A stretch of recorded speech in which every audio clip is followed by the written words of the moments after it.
કચ્છમાં કોરોનાના વધુ 6 કેસ નોંધાયા હતા। જિલ્લામાં કોરોનાનું સંક્રમણ વધી રહ્યું છે, જેથી લોકોમાં ચિંતા ફેલાઈ છે। ગતિભેર વધી રહેલા કોરોના કેસથી લોકોમાં ચિંતા ફેલાઈ છે। ગુરુવારે જિલ્લામાં વધુ 6 કેસ નોંધાયા હતા, જેમાં ભુજમાં 56 અને 51 વર્ષીય મહિલા, 70 વર્ષના વૃદ્ધ અને 29 વર્ષના યુવાનના કોરોના રિપોર્ટ પોઝિટિવ આવ્યા હતા।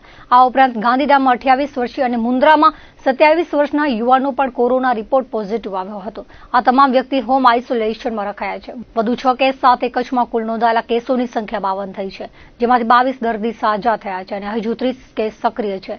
જો કે હજુ સુધી કોઈ એક પણ દર્દીને હોસ્પિટલમાં દાખલ કરવાની જરૂર પડી નથી। જિલ્લા આરોગ્ય તંત્રે કોઈ વ્યક્તિને કોરોનાના લક્ષણ દેખાય તો સ્વયં હોમ ક્વોરન્ટાઇન થઈ જવાનો અનુરોધ કર્યો છે।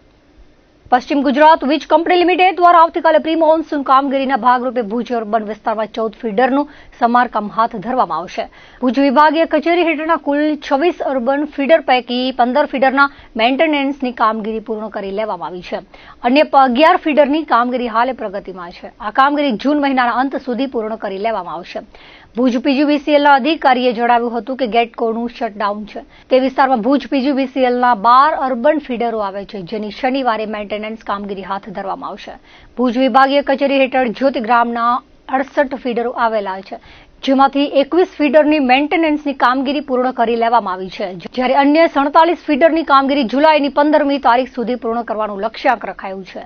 ખેતીવાડીના 166 ફીડર પૈકી 20 ફીડરની કામગીરી પૂર્ણ કરી લેવામાં આવી છે। અન્ય ફીડરોની કામગીરી હાલે પ્રગતિમાં છે। આ ઉપરાંત સિટી અને રૂરલ વિસ્તારમાં ટ્રી કટિંગની કામગીરી પણ ચાલી રહી છે। સામાન્ય રીતે કચ્છમાં 25મી જૂનથી વરસાદ શરૂ થાય છે। ચોમાસુ વરસાદના પ્રારંભ પૂર્વે મેજર અર્બન અને જેજીવાય યોજનાના ફીડરોના મેન્ટેનન્સની કામગીરી પૂર્ણ કરી લેવામાં આવશે તેવું તેમણે વધુમાં જણાવ્યું હતું। ભુજ વિભાગીય કચેરી હેઠળ કુલ 26 અર્બન ફીડર આવે છે, તેમાંથી હાલમાં 15 ફીડર્સની પ્રી મોન્સૂન કામગીરી પૂર્ણ કરી દેવામાં આવેલી છે। 11 ફીડરની કામગીરી અત્યારે પ્રોગ્રેસમાં છે અને જે આ મંથના એન્ડ સુધીમાં અમે બધી પૂરી કરી દઈશું। આ સિવાય જ્યોતિગ્રામના ટોટલ 68 ફીડર છે, એમાંથી આપણે ટોટલ 21 ફીડરની કામગીરી પૂર્ણ કરી દેવામાં આવી છે અને બાકી 57 ફીડરની કામગીરી પ્રોગ્રેસમાં છે, જે પણ અમે જુલાઈના 15 તારીખ સુધીમાં બધા ફીડર્સ પૂરા કરી દઈશું। આવતીકાલે 14 તારીખના ભુજ એએસએસનું શટડાઉન છે, જેમાંથી અમારા 12 અર્બન ફીડર્સ નીકળે છે અને કાલે અમારું એ ફીડર્સનું બધાનું મેન્ટેનન્સનું પ્લાનિંગ છે, જે ગેટકોના શટડાઉન સાથે સાથે અમારું પણ મેન્ટેનન્સ થઈ જાય। આ સિવાય ત્યાં ખેતીવાડી ફીડરો છે, એ ટોટલ 166 ફીડર્સ છે મારા, એમાંથી 20 ફીડરની કામગીરી પૂર્ણ કરી દેવામાં આવી છે, 30 ફીડરની કામગીરી ચાલુમાં છે।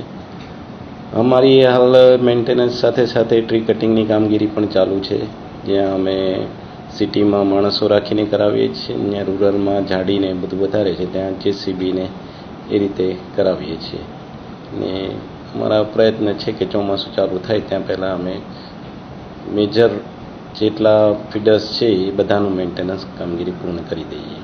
નવું તો હાલ કંઈ નથી કરવાના। અમારું જે પ્લાનિંગ છે એ પ્રમાણે જો વરસાદ આપણે લગભગ 25 જૂન પછીનું હોય છે ત્યારે અમારું એ રીતનું પ્લાનિંગ છે કે મેજર અર્બન અને જેજીવાય ફીડર્સ આપણે પ્રી મોન્સૂનની કામગીરીમાં મોન્સૂન પહેલાં આપણે પૂર્ણ કરી દઈએ, એ પ્રમાણે અમારું પ્લાનિંગ છે ને કરી દઈશું। આગામી 22મે યોજાનારી સ્થાનિક સ્વરાજ્યની ગ્રામ પંચાયતની ચૂંટણીને અનુલક્ષીને ટાઉન હોલ ખાતે વહીવટીતંત્ર દ્વારા તૈયારીઓ આરંભી દેવાઈ છે।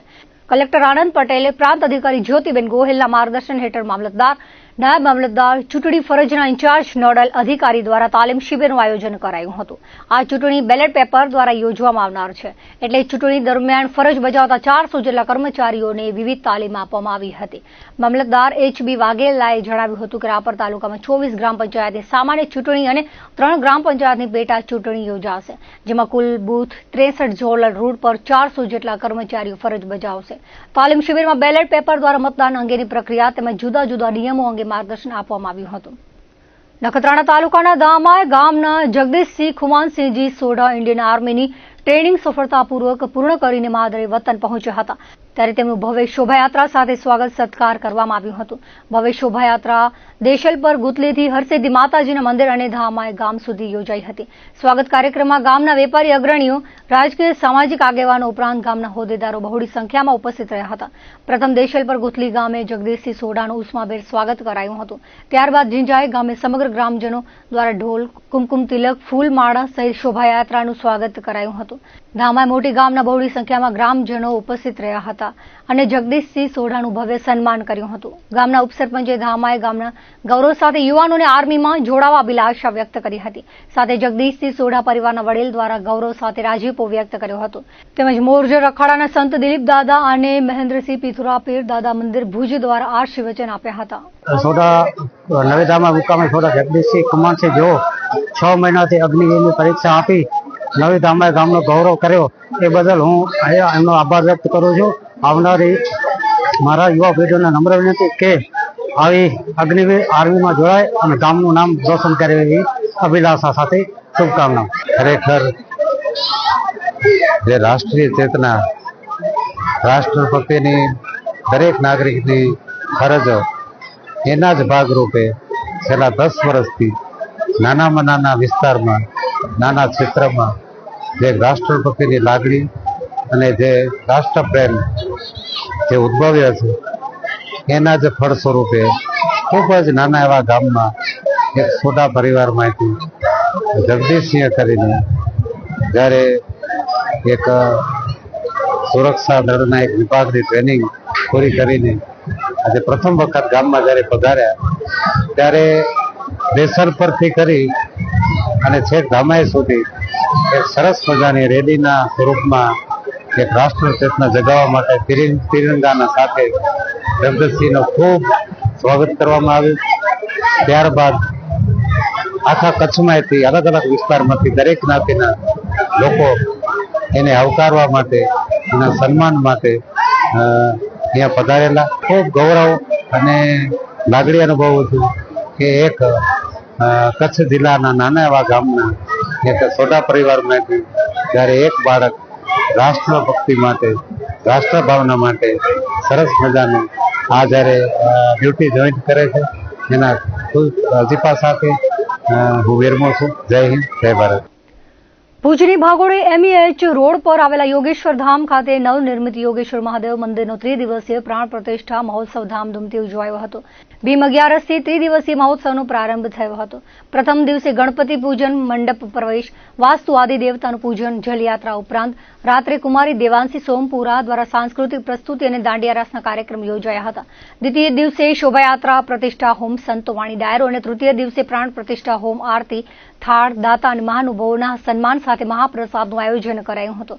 પ્રાણ પ્રતિષ્ઠા મહોત્સવના આચાર્ય પદે દુર્ગેશ શાસ્ત્રીએ ભૂદેવો સાથે પ્રતિષ્ઠા યજ્ઞ મહોત્સવ સંપન્ન કરાવ્યો હતો. ત્રિદિવસીય મહોત્સવ પ્રસંગે કચ્છના સાંસદ વિનોદ ચાવડા સહિતના સામાજિક અને રાજકીય ક્ષેત્રના આગેવાનોએ દર્શન પૂજનનો લાભ લીધો હતો. આ પ્રસંગે વિવિધ સમિતિના સભ્યો, મહિલા અને યુવા સ્વયંસેવકો, યોગેશ્વર ધામ સોસાયટીના રહેવાસીઓએ આયોજન અને વ્યવસ્થા સંભાળી હતી. શ્રી યોગેશ્વર મહાદેવ મંદિર સમિતિ તરફથી અહીંયા મહાદેવજીનું ભવ્ય મંદિરનું નિર્માણ પોણા 2 વર્ષ પછી થયું છે. પોણા 2 વર્ષ પહેલા અમે ભૂમિપૂજન કરેલું હતું અને આ મંદિર તૈયાર થઈ ગયું એટલે અમારો ત્રિદિવસીય પ્રાણ પ્રતિષ્ઠા મહોત્સવ અત્યારે ચાલી રહ્યો છે. આજે બીજો દિવસ છે. ગઈકાલે સવારે સુખપરના આચાર્ય શ્રી દુર્ગેશભાઈ શાસ્ત્રીજીના હસ્તે બધો પ્રાણ પ્રતિષ્ઠા મહોત્સવની શાસ્ત્રોક્ત વિધિ બધી થઈ રહી છે. આજે અમારી જે નગર યાત્રા હતી એનું આયોજન હતું. ગઈકાલે અમે જલયાત્રા કરી, રાત્રિ પ્રસાદ અને બીજા અન્ય આયોજનો પણ ચાલુ છે. ગઈકાલે અમે અમારા સોસાયટીનું ગૌરવ એવા અમારા દેવંશીબેન સોમપુરાનું શાસ્ત્રીય નૃત્ય અને રાસ ગરબાનો કાર્યક્રમ પણ અમે રાખેલો હતો. અને આ જે આખું આયોજન છે એમાં શ્રી વિપુલભાઈ નેમચંદભાઈ મહેતા, અમારા સ્વર્ગસ્થ રમીલાબેન નેમચંદભાઈ મહેતા પરિવાર અમારા મુખ્ય યજમાન છે અને એના તરફથી જ અમને આ આખા કાર્યનો પૂરો અમને સહયોગ અમને મળ્યો છે. અમારા મહાપ્રસાદના દાતા સ્વર્ગસ્થ પસીબેન પ્રભુરામભાઈ ઠક્કર તથા શ્રી સુરેશભાઈ માનુભાઈ મારવાડા અને અમારા સમાજ રત્ન શ્રી વિનોદભાઈ પુરુષોત્તમભાઈ સોલંકીજી તરફથી અમને સહયોગ મળ્યો છે. અને અમારું રસોડું પણ અહીંયા ચાલુ છે. ભોજનની વ્યવસ્થા અમે કરી છે સોસાયટી. અને આવતીકાલે મહાપ્રસાદનું પણ આયોજન છે. આજે રાત્રે અમારા ખૂબ પ્રસિદ્ધ કલાકાર એવા રાજભાઈ ગઢવી અને પિનલબેન પ્રજાપતિ ના ગ્રુપ દ્વારા સંતવાણીનો પણ અમે કાર્યક્રમ રાખેલો છે. ઘણા બધા મહાનુભાવો, ધર્મપ્રેમી અગ્રણીઓ, સામાજિક અગ્રણીઓ, રાજકીય અગ્રણીઓ અમારા આ પ્રાણ પ્રતિષ્ઠા મહોત્સવમાં સમય સમય પર પધારે છે. અમે એમનું સ્વાગત સન્માન પણ કરીએ છીએ અને અમને ખૂબ શુભેચ્છા આપીને અભિનંદન આપીને જાય છે કે તમે આ સોસાયટીની અંદર ખૂબ સારું કામ કર્યું છે. આ કામમાં અમારા ઘણા બધા દાતાશ્રીઓ તરફથી અમને ખૂબ સારો સહયોગ મળ્યો છે. દર્શક મિત્રો, આ હતા અત્યાર સુધીના કચ્છ ઉદય ટીવી સમાચાર. ફરી મળીશું નવા સમાચારો સાથે, નવી અપડેટ સાથે. ત્યાં સુધી મને રજા આપશો. નમસ્કાર.